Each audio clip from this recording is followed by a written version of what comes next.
Hiking the natural estate is the theme of our show today. We'll begin on the Buffalo River Trail in historic Boxley Valley in the upper portion of the Buffalo National River. Hiking along that trail takes you to some of the most spectacular views overlooking America's first national river. And then it's on to an area known as the Pedestal Rock Scenic Area near Pelser, where huge rock formations resembling towering pedestals, 320 million years in the making, offer an ancient glimpse into the geology of the Ozarks. Our final hike takes us to one of the most remote and picturesque areas of the United States, where many folks have referred to as resembling the Garden of Eden. Deep in the Ozark National Forest, the Richland Creek Wilderness Area contains Richland Falls and Twin Falls, which do indeed offer a paradise-type setting. And joining us on that hike will be Arkansas Parks and Tourism photographer Chuck Harrelson, who will offer us some professional waterfall photography tips. So grab your hiking sticks, plop down on the easy chair, and let's begin on the Buffalo River Trail. This serene and picturesque valley near the town of Boxley in northwest Arkansas is referred to as historic Boxley Valley. We decided to find out just what is so historic about this valley where the Buffalo River Trail begins. There's a tremendous amount of history, and it ranges everything from prehistoric Indian times through pioneer times to modern day times. Some of the families that live here, they've lived here for generations and generations. These names came here in the 1850s, and their descendants are still here today farming and logging and doing a lot of the things that, that their descendants did. This area is really a time capsule of Ozark life. And it's such an isolated area, even though it's close to a lot of places, northwest Arkansas, central Arkansas, it's still kind of an isolated area. And that was even the way it was back then in the Civil War times. This area just didn't see the impact of the Civil War quite like other areas of the country did. Although there were skirmishes here, and there's actually a story that says that the families who lived in the northern end of the valley were actually Union sympathizers, and the families who lived in the southern end were for the South. So it eventually made it here. Again, a couple of little skirmishes over saltpeter caves. There are a couple of them located near where we're standing right now. They were making gunpowder. Making gunpowder, and the gunpowder was actually being made for the Confederates. So the Union Army would come in and do some attacks, and they'd shut them down, but then over a few months they'd get back at it, and they'd be producing saltpeter again. There's not much left of the old homesteads here, such as the Whiteley homestead. Not much left of it. Unfortunately, some arsonists burned that down a few years back, but the Whiteley Edgman homestead is one of many homesteads that if you're hiking in this area, and even in some cases you can drive up to, when you're out on the Buffalo River Trail, one of the most fascinating things that you can do is come across perhaps an Indian bluff shelter, or remnants of cabins like this, or an actual cabin or old barn itself. I mean, some of these things go back to the 1850s, the late 1800s, 1920s. There's a barn just upriver of us here that was built back in the 1930s. Just a beautiful time capsule again of Ozark mountain life. Joining us on our hike at the other trailhead of the Buffalo River Trail at Steel Creek near Ponca, along with Rhonda Mills, is photographer Chuck Harrelson with the Arkansas Department of Parks and Tourism, who will give us some photography tips later in the show.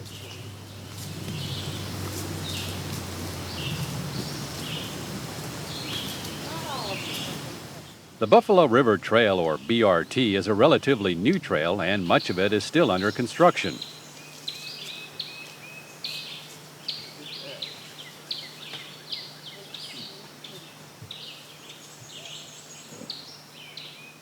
One of the highlights in taking the trail from the Steel Creek campground is enjoying Steel Creek itself.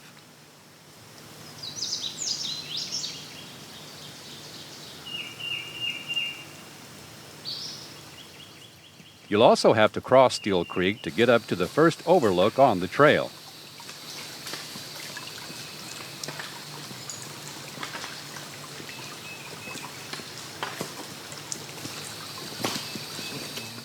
Well, Steel Creek was named for George and Nancy Steele, who settled this area around 18 1948. They raised 11 children down here, Chuck, at the bottom of the bluff where Steel Creek comes into the Buffalo, 9 of which were born and raised right there. So, you know, several people have lived up and down this section of river over the years, but the scariest thing that happened was back just before the Park Service established the river as a national treasure, there was a ranch here actually that had plans to develop a golf course, condominiums, about 250 from what I've read, and we would have had an airstrip and a lot of other things going on here that would have turned this entirely, you know, the fabric of this landscape entirely a different direction. So we're real thankful that wiser heads prevailed and we were able to salvage this beautiful area and turn it into America's first national river. The Buffalo National River was also the cornerstone for the state's environmental movement. And that's right, because, you know, if you think about the other rivers in Arkansas, the Corps of Engineers, you know, a viable entity, but at the same time, you know, the White River was already, had been dammed several times, and so the Buffalo was just another on the list. So somehow a lot of folks woke up to the reality that, you know, we need to save this because that's what this state is about. I mean, that's why it's the natural state. And, you know, I would argue with anyone that this is one of the most beautiful places in the entire Midwest. And it would have been a shame to see that change. Now, you have an interesting story about the lifestyle here, particularly one individual that you know, and you had asked him about being raised in the area and reared up, and his thoughts about that. You got to share that. Well, we were out here riding together one time, and he actually grew up around the corner here down on the river, and I asked him, I said, you know, and this is a gentleman who's in his late 50s. I said, you know, when you were raised here, did you really comprehend and appreciate where you were? And he very honestly said, you know, Rhonda, said, I really don't think we did. What we saw was an opportunity to make a living, and it was a very hard living. You know, he was raised in a 2-room cabin with a family of 6, okay? And they logged, they farmed, and as you look out here and you see what it's like, I mean, that was a tough way to survive. And these are very tough people. Now, what's great is today, he's able to come out and ride his mule and enjoy it, and he will say, this is a fabulous place. But when I was being raised and when we were working hard, we didn't really think about the fantastic place that we lived in. On any hike, Rhonda says it's not so much going the distance, but enjoying what's along the way. People have a tendency, and myself included, we have a tendency to become very fixated on destination as opposed to things that happen along the way, the little treasures along the way. And if someone is coming here to hike, the best advice I can give them is don't get so focused on how far you're going. You know, take time to talk to somebody who's been there, you know, come in, see us. Let's talk about, you know, what you're interested in, what you'd like to see, because distance is really not what you're here to do. You're here to see the little home places along the way, the foundations, the chimneys that are standing. Going up Sneed Creek, for example, is a marvel because of all the limestone slides along the way that the little creek follows. And so don't get excited so much about how far you're going. Get excited about what you're going to do on either side along the way. That may only be 10 miles worth of trail, but it'll be an outstanding 10 miles worth of trail. 10 miles is plenty enough for me. Of course, enjoying a sunset in the Buffalo National River region is a must.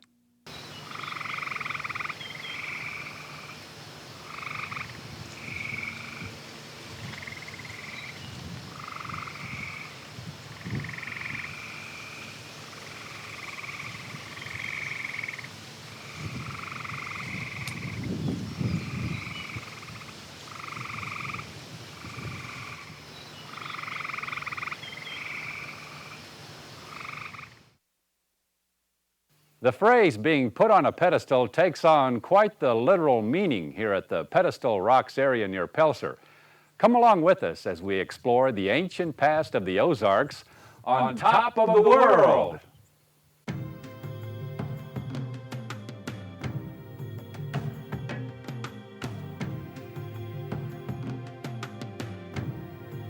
The Pedestal Rocks area, 40 miles north of Russellville and 6 miles east of Pelser on Highway 16, really is one of the more awe-inspiring locations in the Ozarks.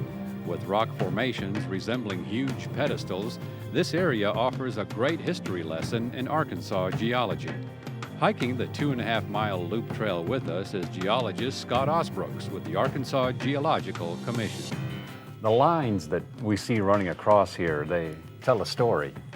Yes, Chuck, they're what we're looking at here is layers upon layers of sediment deposited by an ancient river system some 320 million years ago. And what geologists look at, you can see here, some of these lines are at an angle, what we call cross-bedding. And from there, we can tell actually what direction this river was flowing.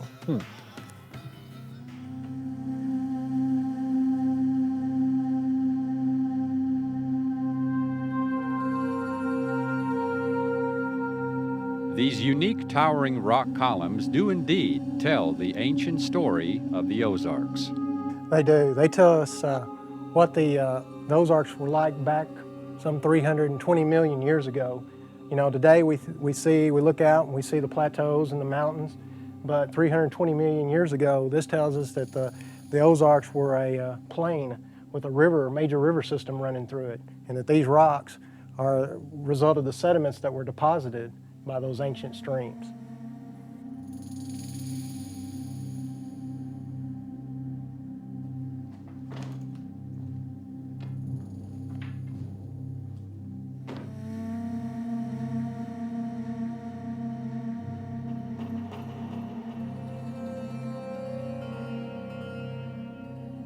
You know, Scott, looking at this pedestal rock, you wonder how in the world did it ever form like this by itself? But really, it wasn't by itself way back when.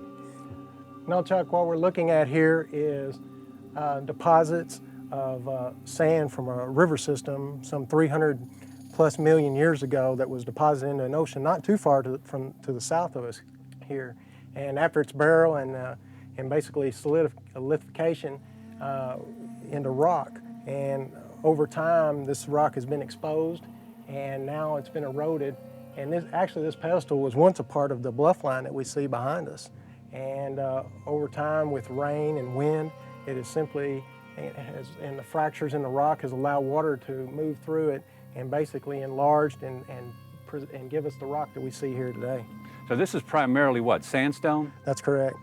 It's a fine to medium grain sandstone. It's coarse in some areas, and you can also see some of the ripple beds and some of the deposit features that was the same things that we see today in modern river systems. We can actually see what was going on some 300 million years ago. And all this green is lichen, and there's like orange lichen too on some of them. You see green, orange, brown. Anywhere the rock is exposed to the water, you'll see this lichen growing on it.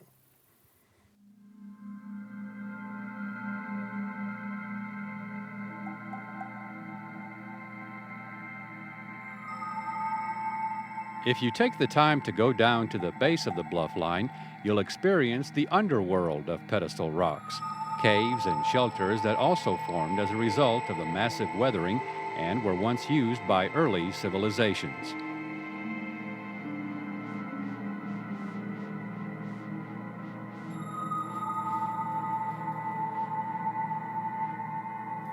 Some of the pedestal formations you'll find here are in their infancy. So what we're looking at here, I guess, Scott, is seems to be the beginnings of a pedestal? That's correct. As you look up here, you can see the crack or fracture in the rock, and that allows water from above, rainwater, to come through, and as it hits this weaker rock, it begins to erode and widen out into the cavity we see here. And eventually, over time, this will separate from the bluff behind me. And eventually you're going to end up, over time, is what you get over here, this freestanding pedestal that we see all around this area. It'll take a few years. It's going to take many years.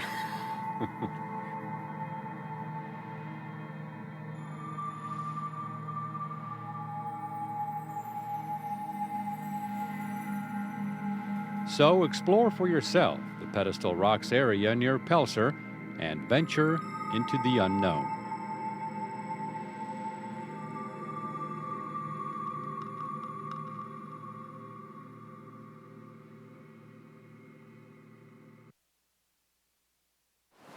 It's 11,800 acres of pristine beauty, waterfalls, bluffs, clear mountain streams, and rugged terrain. The Richland Creek Wilderness Area deep in the Ozark National Forest. Join us for a hike to Richland Falls and Twin Falls, the closest thing to the Garden of Eden.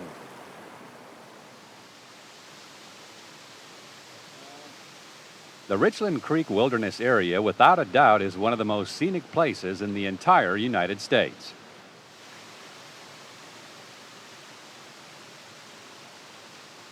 Getting to this extremely remote area is not exactly easy. Any way you look at it, you're going to have to drive a few miles on a county road or two.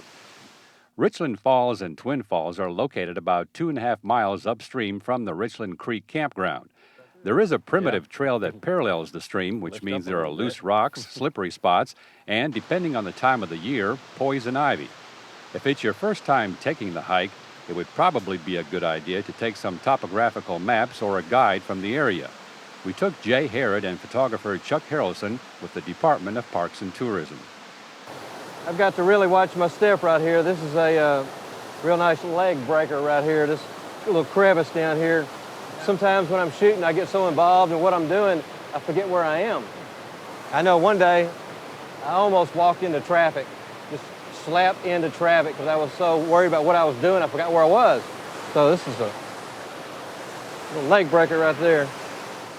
For more than a quarter of a century, Chuck Harrelson has been photographing the natural state from every angle possible for all those fantastic and awesome pictures you see in the travel brochures. The sun's cooperating with me and staying in. The only way I like to shoot waterfalls is on a cloudy day. Just too bright with the sun out.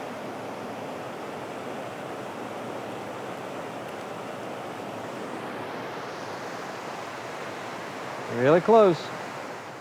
At Richland Falls, we talked with Chuck about how to get that certain unique angle and about photographing waterfalls like the pros. Well, you know, when I'm hiking the waterfalls and sometimes I'll get to places and people are already there shooting pictures, well, the number one mistake people make, they don't have a tripod. If you don't have a tripod, you can't have the slow shutter speeds to make the water silk like that. So I always shoot with a slow shutter speed, maybe 1 to 2 seconds, a real fine grain, slow film like a 50 ASA Fujichrome or something like that. And I like a polarizing filter that really knocks the light down even more, and it takes the sparkle off of the water also. And the combination of all 3 or 4 of those things, you can really get that silky look like that. And the only days that I shoot a waterfall is on a cloudy day. Like today's a real marginal day, because the sun's coming in and out. So the only time I can shoot is when the sun goes in. And it's really still kind of bright today, but I'm just making the best of it today. And you always look for that other angle. Like you said, you can always shoot it below, but up here, you know, situated where we are, it is like you said, a very different angle. Yeah. When we walked up here, the majority of the people, amateurs, would walk up, they would shoot their pictures here, soak their feet in the water, and walk back, you know. When I do my photography, I want to do something that, I want to do a picture that someone looks at and goes, how did he do that? Where was he standing to get that shot? That's what I want people to think that when I do my stuff. You know, I don't want people to say, that's okay shot, you know. How did the guy get that shot? So that's what I always look for, something different and difficult to do.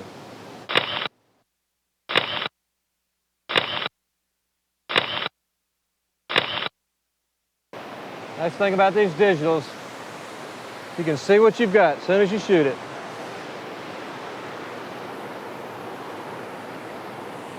I shoot a whole lot less since I went to digital. We've all heard the phrase having an eye for photography, and according to Chuck, there is a lot of merit to that. Well, it's almost scary nowadays with digital cameras what people can do. You never know what you're really seeing with digital photography. You don't know whether they really took that picture or whether they did it in Photoshop. But I do think there are people that have eyes. I think, personally, myself, I was blessed with an eye. I think that was one of the few things I was blessed with, was to be able to see. It's so easy for me to see pictures. It's so easy. It's not even work anymore. It's just pleasure. But yes, I think some people are born with an eye. I think the thing with photography, they have to learn the craft. They have to learn the techniques, and that's the hard part for me. But And I think you can be taught to see things better if you're aware of what's going on. But I think the good photographers are really born with that eye. Truly do. From Richland Falls, we now had our sights on Twin Falls. They're probably a quarter mile down here, probably a 20 to 25 foot drop off both the falls, but you have to have really a lot of rain for it to really come down. But it is one of my favorite waterfalls, along with Doug Hollow, the Cossatot Falls, Falling Waterfalls just up the road here. That's a real nice one. There are just so many waterfalls in Arkansas. We are so lucky to live in a state that we have abundant water like we do.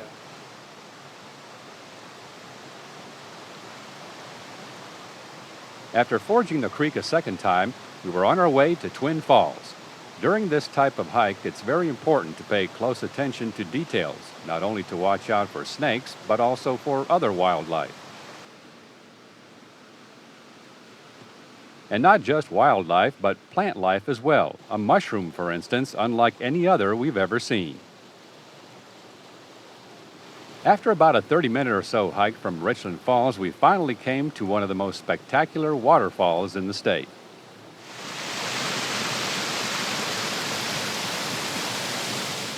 Twin Falls is where Long Devil's Fork and Big Devil's Fork converge with side-by-side waterfalls of 20 to 25 feet.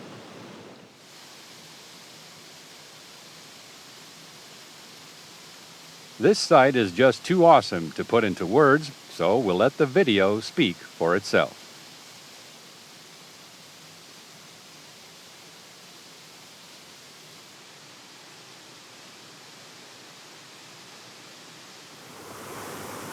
So explore for yourself Twin Falls and Richland Falls at Richland Creek Wilderness Area near Wit Spring, or the Buffalo River Trail, which, when completed, will extend almost the entire length of the Buffalo River and provide a link between Arkansas's Ozark Highlands Trail and Missouri's Ozark Trail, forming a system of trails more than 1,000 miles long.